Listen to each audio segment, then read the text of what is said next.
first lesson. My name is Collins Musumba, your online piano teacher.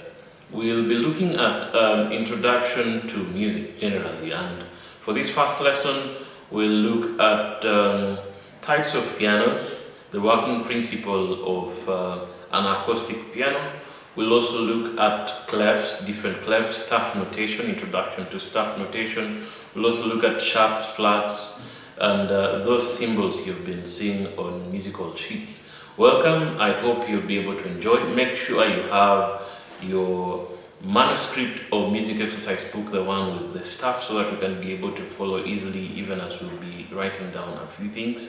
If you have a piano next to you, that will be a bonus. Yes, enjoy.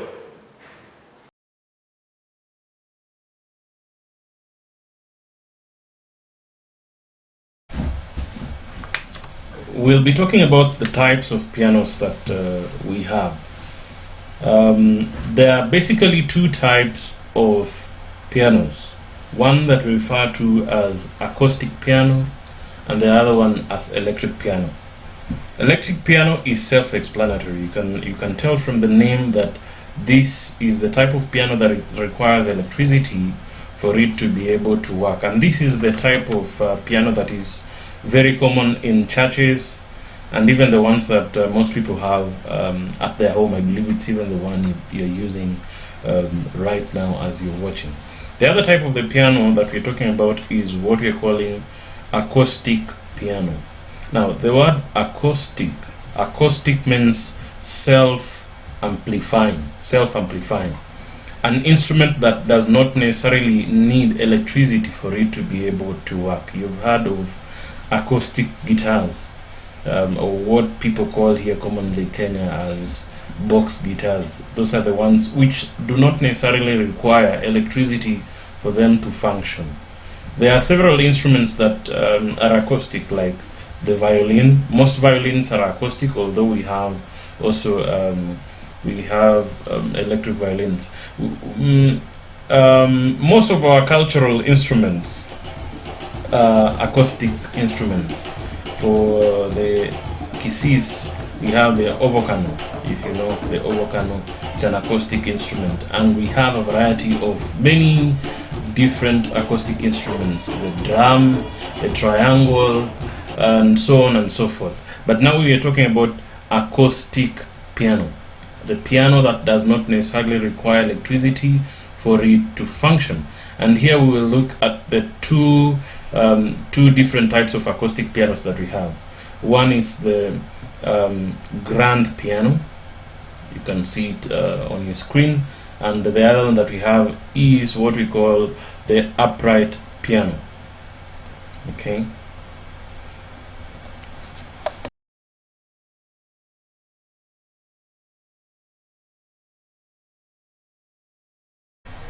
Of course, by now you know that the piano is made up of black and white keys. That should be common knowledge by now. But now, the question that most people have is, if the acoustic piano does not use electricity, how does it necessarily produce sound?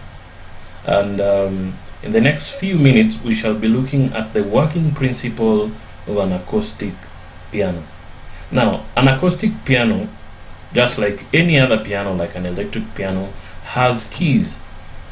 The difference here is that each key here on the acoustic piano is attached to what we call a hammer at the back of the piano. So each of these keys that you're seeing here has its own hammer. And of course, as you have seen behind the piano here, that we have a series of strings. We have a set of strings. And you can see that there's a difference in length of the strings and also the thickness. The length and thickness of the string determines the pitch that the piano will produce when you press a note. The longer the string, like you can see at the very end or to your left of the piano, the longer the string and also the thicker the string, the lower the pitch it will produce. So on an acoustic piano, just like the electric piano, when you press the notes that are far to the left, or as you move to the left, the pitch will keep on getting lower. Now, if you look at the right side of the piano, you will notice that we have the strings being thinner in comparison to the ones moving to the left. Now, the thinner the string and the shorter the string, the higher the pitch the notes will be able to produce. This is a fundamental that is applied in most of the musical instruments. If you notice, all instruments that use strings, this applies, that the longer the string, the lower the pitch. The thicker the string, the lower the pitch. The shorter the string, the higher the pitch. The thinner the string, the higher the pitch. That's why you see when guitarists, violinists, and string players, when they're playing, they put their fingers in different positions so that they vary the distance or the length of vibration. If you put your finger to inhibit most of the length of the string from vibrating, it means you'll be having a shorter part of the string vibrating, which means you'll have a higher pitch being produced. If you look at the guitar or the violin, you'll notice that the strings are of different thickness. And so, just like we said, the thicker strings will produce notes of lower pitch, and the thinner strings will produce notes of higher pitch. So let's quickly look at the piano and see how sound is produced. So the way this works is that when you press a note, like this one, the hammer attached to this note behind there will rise up. It will hit the string, causing the string to vibrate, and that vibration is what causes you to hear the sound after the hammer has hit the string or the set of strings that are tuned specifically for this key. And that's the way it works. Of course, we know that any sort of sound comes from vibration. If you stamp your feet down, the vibration that you'll cause is what causes the sound that you'll be able to hear. The same applies to when you pluck the string of a guitar. The vibration that will be caused by your plucking on the strings is what will bring about the sound.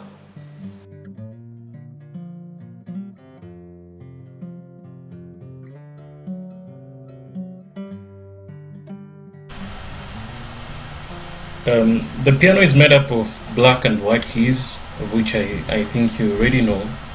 And the way it works in music is that we name the musical notes or the keys on the piano using the first 7 letters of the alphabet. That is A to G, A to G. And when you get to G, you start all over again from A. Now, for most beginners, they get confused when they see the keys on the piano. They feel like there are too many for somebody to be able to master. But the reality is that there are very few keys on the piano, just that there's a lot of repetitions that are done. We have 7 different white keys, only 7 different white keys. The rest are repetition of the same. And that is A, B, C, D, E, F, G. A, B, C, D, E, F, G. If you can see on the diagram, you will notice that the note C is located just before the 2 black keys. Just before the 2 black keys. So on the piano, before every 2 black keys, we have a C. And you can use that to try and check out the rest of the notes. For the black keys, we have 5 different black keys. Only 5 of them, 5 different black keys. Now I want us to talk about intervals. An interval is the distance between one note and another. The distance between one note and another. And we have 2 different ways that we use to measure distance on the piano. One is what we refer to as semitone, what the Americans call half step, and The other is what we call a tone, which the Americans call whole step. So a semitone is when you move the shortest distance from one note to another without skipping any note. And it does not matter whether the note is black or white, so long as you move from one note to the next, whether it's to the right or to the left, without skipping any other, you have moved a distance of a semitone, just like you will see on the piano. And now the interval of a tone, just like you've had semitone, tone, it means a semitone is half of a tone.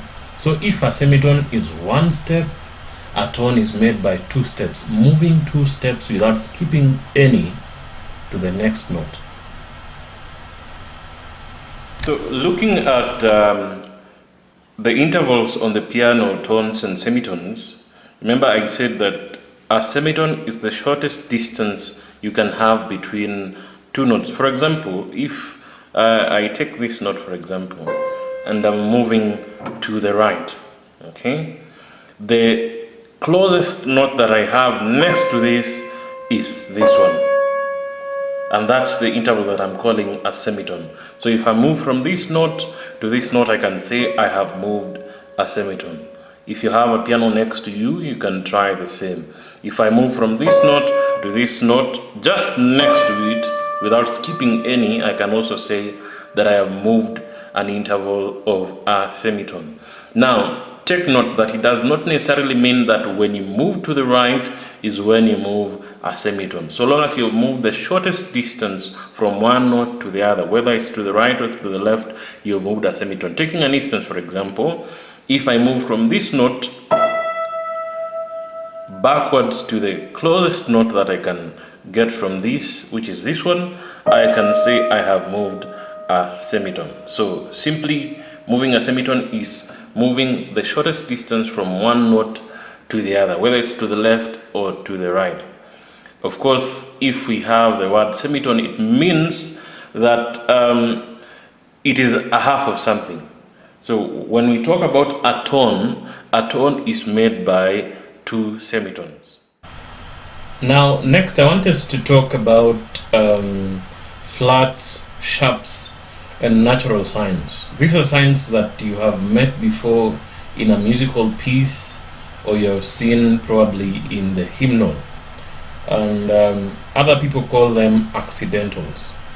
Now, what is a flat, or what is a sharp, and what is a natural sign? A sharp is a sign that looks like this, and it raises a note by a semitone. Now, remember we said a semitone is moving 1 step without skipping any note. But now when we talk about raising by a semitone, we are specific, it is moving to the right. So moving 1 step to the right. So when you move 1 step to the right, we say you have sharpened a note. A flat is a sign which looks like this, and what a flat does is the opposite of a sharp. It lowers a note by a semitone, which means moving 1 step to the left. That is what we call a flat.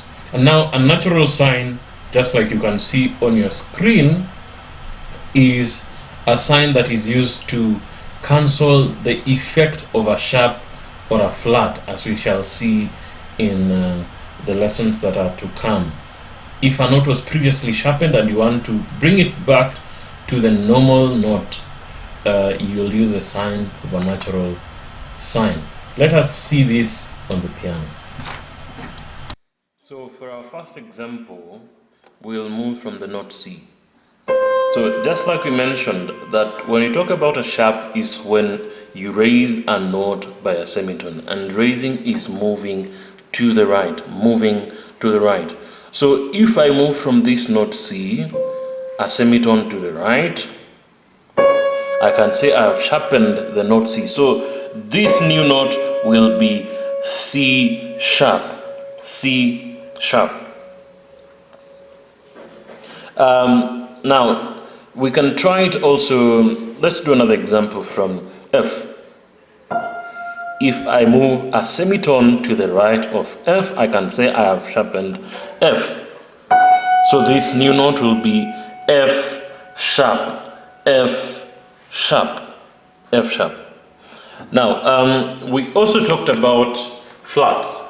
Now, talking about flats, remember we said that when you lower a note by a semitone, for example, if I lower this note D by a semitone, which means moving a semitone to the right, to the left, sorry, moving a semitone to the left, I can say I have flattened the D.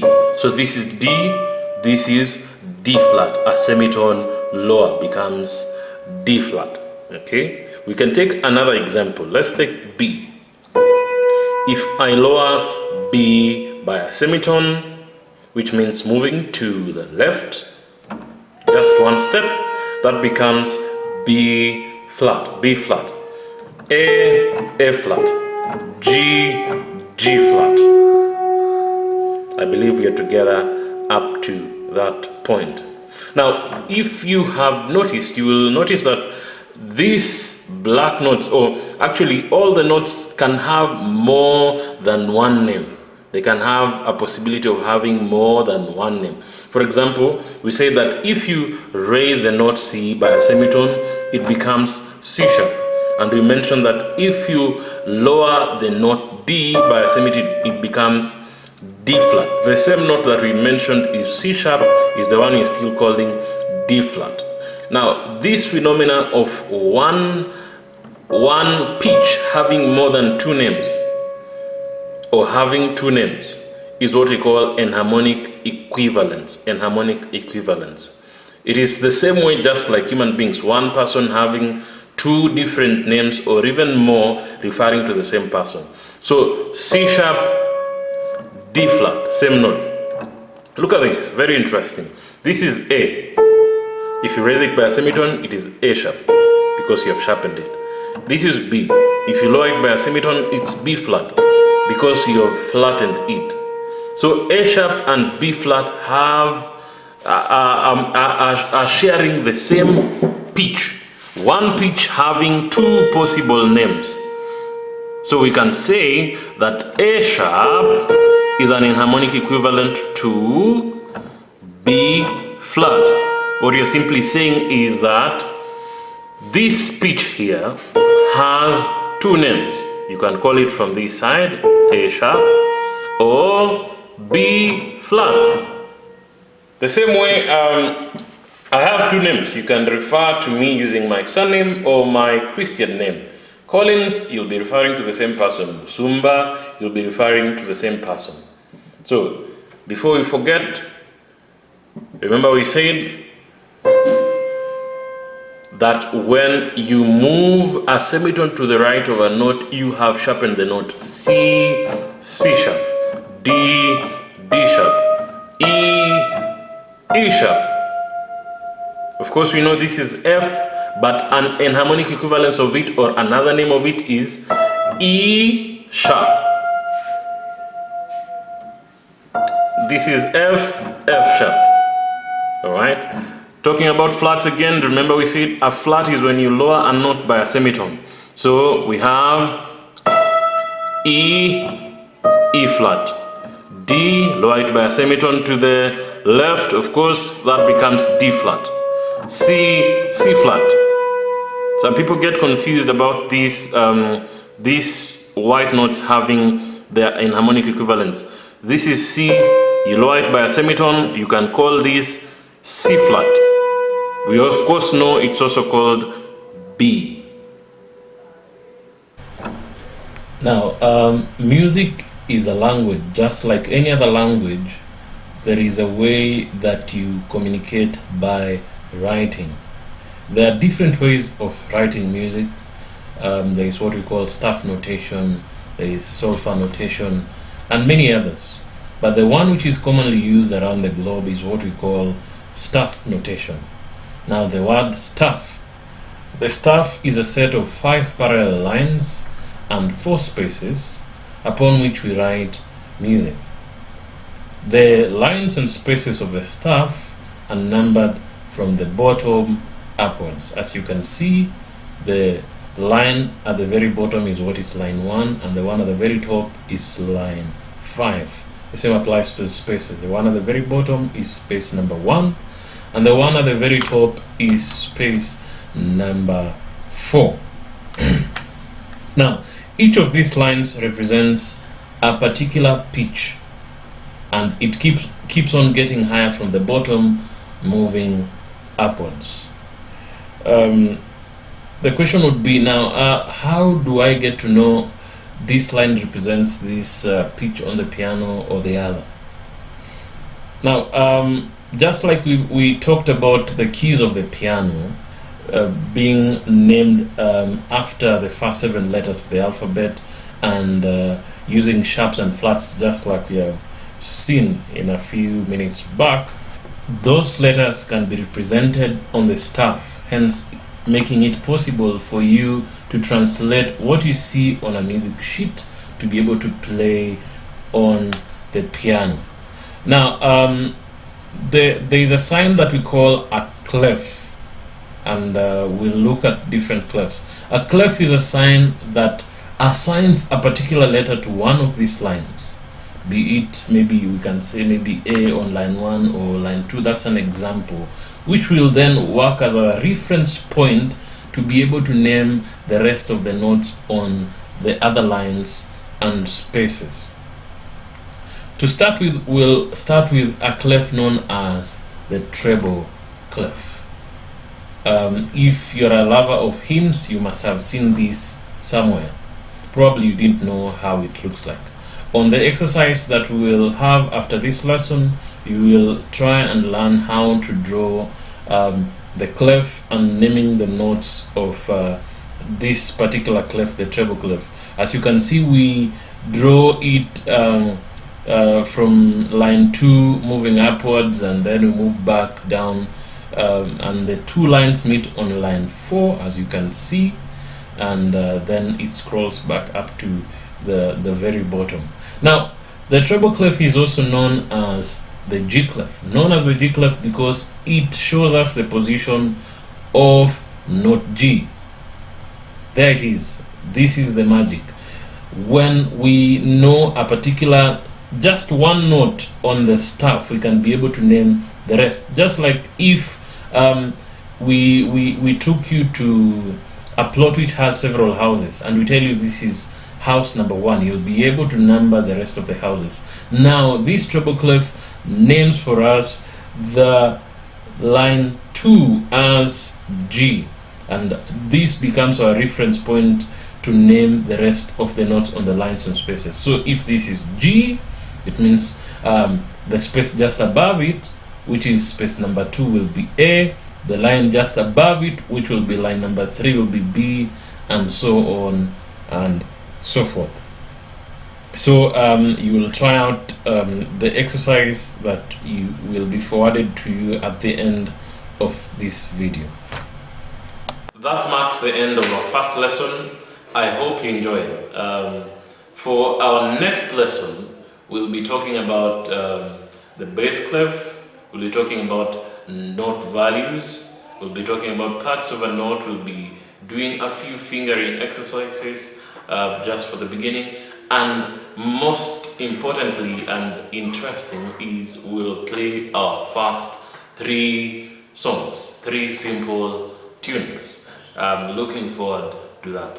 For our first lesson, if you have any questions, just email them to me, or you can send a video of yourself, and we'll be able to cover the same in our next lesson. Enjoy, and make sure you work out the exercises that I've left down below. The link will be sent just next to this video.